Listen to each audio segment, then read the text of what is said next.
Football মাঠে আমরা কত রকমের ট্র্যাজেডি না দেখছি, কিন্তু আজকে আমরা যে ট্র্যাজেডি নিয়ে কথা বলবো সেটা দেখার পর আপনি চোখে পানি না আসলেও হাসি থামাতে পারবেন না। একদিকে আছেন আমাদের the one and only Cristiano Ronaldo, যিনি one of the greatest show on earth হওয়া সত্ত্বেও মাঠে এমনভাবে ঘোরেন যেন পাড়া ক্রিকেটের অন্য এলাকার পোলাপাইন ওনাকে খেলতে নিয়েছে, কিন্তু ওনারে কেউ বল দেয় না। আর অন্যদিকে আছেন লিওনেল মেসি, যার জন্য ওনার দলের প্লেয়াররা মাঠে নিজেদের চান প্রাণ বাজি রাখতেও রেডি। আজকে আমরা কথা বলবো ফুটবল মাঠের সেই চিরন্তন সত্য নিয়ে, যেখানে প্রমাণ হয়ে গেছে শুধু মেধা থাকলে রাজা হয়ে যায় না, রাজা হতে গেলে বাকি প্রজাদের ভালোবাসা আর বিশ্বাসটাও লাগে ভাই। রিসেন্টলি মাঠের একটা দৃশ্য আপনার খেয়াল করছেন? রোনালদো ভাইয়া বল হোল্ড করে আছেন, ওনার ঠিক পেছনে পর্তুগালের মেন ইঞ্জিন ব্রুনো ফার্নান্দেস একদম ফাঁকা দাঁড়িয়ে আছেন, মানে ব্রুনো চিলমরে আছেন, ওনাকে পাস দিলে একটা 100% গোল হওয়ার চান্স। কিন্তু আমাদের CR7-এর মাথায় তখন কি ঘুরছিল জানেন? ওনার ভেতরের মিস্টার ইগো তখন ঘুরছিল, ধর্মিয়া ব্রুনোকে পাস দিলে তো গোল ও করবে, ক্রেডিট ও পাবে, আমি একাই ড্রিবলিং করে গোল পোস্টের জাল ছিঁড়ে ফেলবো।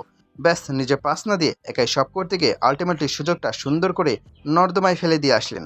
ব্রুনো তখন মাঠের মধ্যে এমন একটা এক্সপ্রেশন দিলেন যার বাংলা অনুবাদ করলে দাঁড়ায়, ভাই আমি কি এখানে মূর্তির মতো দাঁড়িয়ে ওনার ফটোশুট দেখার জন্য টিকিট কেটে আসছি? ফুটবল মাঠে একা রাজা হয়ে যায় না বস, আপনি যত জিমে গিয়ে সিক্স প্যাক বানান না কেন, ফুটবলটা 11 জনের খেলা। এবার চলুন স্ক্রিনটা একটু ঘুরিয়ে আর্জেন্টিনার দিকে তাকায়। আলজেরিয়ার বিপক্ষে আর্জেন্টিনা ম্যাচটা যা দেখছেন, তারা ফুটবলীয় বন্ডিং বা দলীয় রসায়ন আসলে ডেফিনেশনটা দেখতে পেয়েছেন।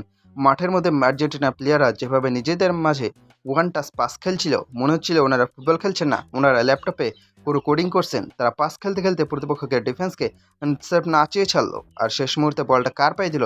জি, দলের লিডার লিওনেল মেসির পায়ে। একদম প্লেটে করে বিরিয়ানির লেগ পিস সাজিয়ে দেওয়ার মতো মেসিকে বল বানিয়ে দিল, আর মেসিও সেই বল পেয়ে ফিনিশিং দিতে ভুল করেননি। এটাকে বলে দলগত রসায়নের আসল পার্থক্য।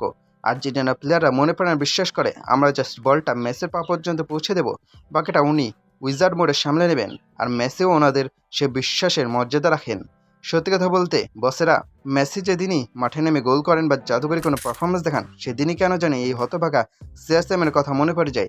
আর্জেন্টিনার প্রতিটি প্লেয়ার মেসির জন্য খেলে, ওনারা মাঠে নিজেদের ইগো ভুলে মেসির জন্য বল বানিয়ে এনে দেয়। আর এদিকে আমাদের রোনালদোর অবস্থা দেখুন, এত বড় একজন লেজেন্ড, এত এত রেকর্ড ওনার নামের পাশে, অথচ ওনার নিজের দলের খেলোয়াড়রাই ওনাকে এমনভাবে ট্রিট করে যেন ওনারা পর্তুগাল দল না, অন্য কোনো পাড়া থেকে খেলতে আসছে। ওনাদের বডি ল্যাঙ্গুয়েজ দেখলে মনে হয় ওনারা মনে মনে ভাবেন, ওরে বল দেব না রে ভাই, ওরে বল দিলেই ও একাই শট নিবে, আমরাই গোল করবো। রোনালদোর এই পরিস্থিতি আসলে একটা বড় লাইফ লেসন। এটা প্রমাণ করে যে জীবনে সফল হতে গেলে শুধুমাত্র অতিমানবীয় মেধাবী বা স্কিল্ড হলেই হয় না, আপনার পারিপার্শ্বিকতা, আশেপাশে মানুষের সাপোর্ট এবং সঠিক সুযোগ সুবিধার উপরেও সফলতা অনেকাংশে নির্ভর করে। আপনার টিম যদি আপনাকে ট্রাস্ট না করে, তবে আপনি যত বড়ই সাইমান হন না কেন, দিন শেষে আপনাকে এক হাতে ছুঁড়ে রাগ দেখাতে হবে। সো গাইস, আজকের এই গ্রেট ডিবেটের পর আপনার কি মনে হয় রোনালদোর এই ইগোসেন্ট্রিক খেলার স্টাইলস কি ওনার দলের সাথে ওনার দূরত্বর মেইন কারণ, নাকি পর্তুগালের প্লেয়াররা আসলেই ওনাকে একটু সাইডলাইন করে রাখতে চায়? আর মেসির এই one man family bonding Argentina দলকে আর কতদূর নেওয়া যাবে? আপনাদের যেমন হয় একদম মন খুলে কমেন্ট বক্সে ঝড় তুলে জানিয়ে দিন।